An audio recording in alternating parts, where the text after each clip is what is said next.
Wasson from CreativeGuitarStudio.com. You know, one of the most important things about learning to cover the guitar neck with smaller chord patterns is to realize that the shapes we most often use for larger chords will already contain most of the smaller chords right within them. And to understand the patterns better, all that we really need to do is study how to track root notes along the length of the neck. And the best way to study this is through practicing a simple inversion-based workout. Now, keep in mind that every week I post videos like this to help guitar players discover new ways to improve their guitar playing. So obviously you're going to want to subscribe to my channel, and do me a favor, also turn on that notifications bell so that you can make sure that you're always notified when a new video gets posted. All right, let's get started with this. Major and minor chord patterns along with augmented and diminished all function on the neck using 3 notes. That's why we call that group of chords triads. And since triads have 3 notes, we can organize them on the neck using groups of 3 strings. Now, once we learn primary shape that we're going to call our root position pattern, we can then travel along the neck laterally and learn 2 other shapes that relate directly to it, because it's going to share all the same notes.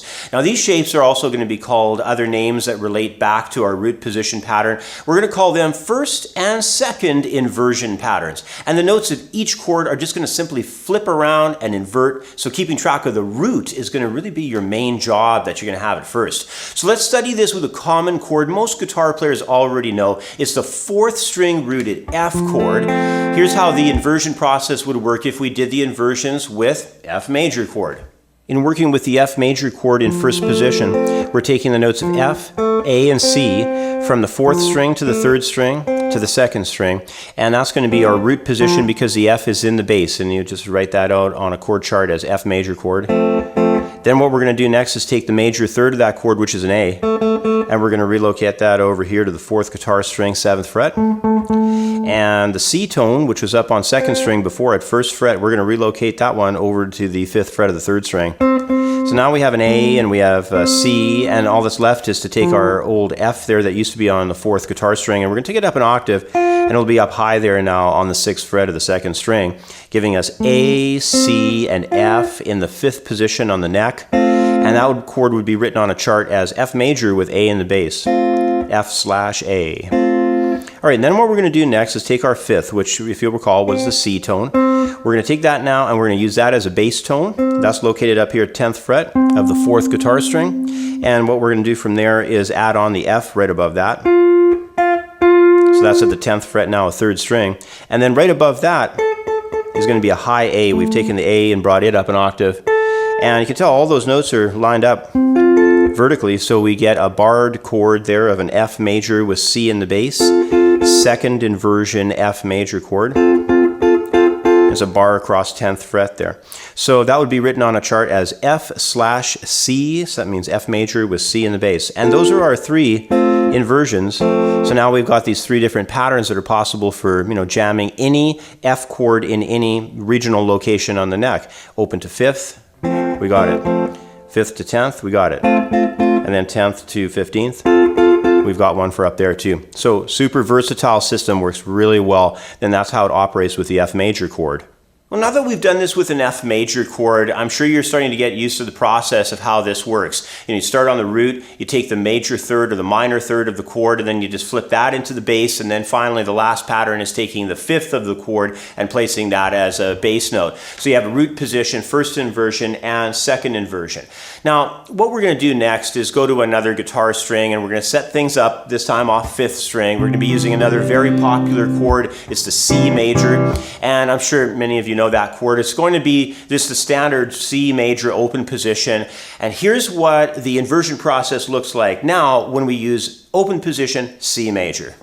All right, next we're going to take the C major chord. We're going to be breaking this one down across the guitar fingerboard here. Out of the C major open position shape, we want the core tones of that chord, which are C, E, and the open 3rd string G. So those are giving us our root, major 3rd, perfect 5th, and the layout of that is going from the 3rd fret of 5th string to 2nd fret of 4th string, and then the open 3rd string there. So that's a root position C major chord, and just like we had done with the F chord, we're going to start by taking the major 3rd, in this case it's an E tone, and we're going to relocate that over to the E at the 7th fret of the 5th string. So we have that note now going over across to, in this case it's a G, that's our perfect 5th. So we have that located now, instead of off of the open string, now it's located here on the 4th guitar string, 5th fret. And then right above, we're going up an octave with our root of C, and it's going to be found now on the 5th fret of the 3rd string. And we get this layout here of a C major with E in the bass, and that would be written on a chart as C/E. It's first inversion of our C major chord. Now the next thing that we're going to do is take that perfect 5th, which is a G, and we're going to relocate that up over here. That's going to be located at the 10th fret of the 5th string. And above that, what we're going to be doing next is take the root of C, and that's going to be located right here on the 10th fret of the 4th string. The next thing that we're going to do, though, is we're going to take our E tone from the low 5th string, 7th fret, and we're going to bring that up an octave to have it sitting now on the 3rd guitar string at the 9th fret. So now we've relocated from a first inversion C major with E in the bass, to now doing the second inversion of C major, which places the G in the bass. So now we've got 3 positions on the neck to function with C major chord. And that means root position, first inversion, and second inversion. Now that we've messed around with these ideas on F chord and we did C major chord, you're starting to get the approach, and you understand hopefully that it can be used with any chord type, and that goes for any major, minor, augmented, diminished chord, 7th quality chords, extended types, literally any chord out there. It depends on how far you want to dig into this and doing all the practice. I would for sure recommend highly that you really get good at your major and minor triads. You can move on from there to do augmented and diminished and some of the 7th quality chords like major 7, minor 7, dominant 7. But these triads, they're really good when you started with here. They can be built like you've just seen off of any set of 3 guitar strings, any place on the guitar's fingerboard, using the major, minor, diminished, augmented.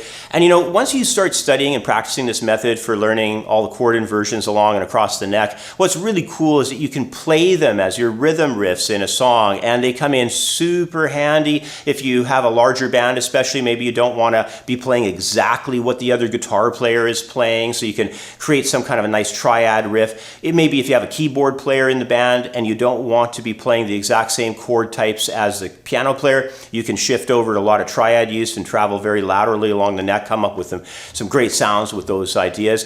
Listen to Eddie Van Halen too. He loves using these chord shapes. They're in a lot of the Van Halen songs. Remember that song, Jump?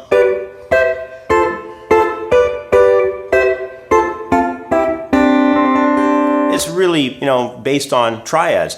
So study this stuff, apply it in your own songs, get used to it, and create some workouts and drills with it. It's going to be fantastic for your guitar playing. Well, hey, thanks for joining me. If you'd like to find out what you should learn next on guitar, take a look at the courses over on my website at creativeguitarstudio.com. My step-by-step beginner, intermediate, and advanced guitar courses are going to cover exactly what you need to know, along with how to be able to move forward and become the best guitar player that you can possibly be. I've worked on all these courses since 1992, and hundreds of people have gone through them in my studio, and thousands of people have gone through them online. They work very well, they're highly structured, and I personally think they're probably the best guitar program that you're going to find out there. The courses are really going to help tune you in and learn to identify exactly what's required to get you up to that next level of guitar playing in a very organized, structured way that just simply makes sense to you. Now, I look forward to helping you further at my website, creativeguitarstudio.com, and as always, if you enjoyed the video, please give it a thumbs up and subscribe for more. Until next time, take care, and I'll catch up with you again on the next video. Bye for now.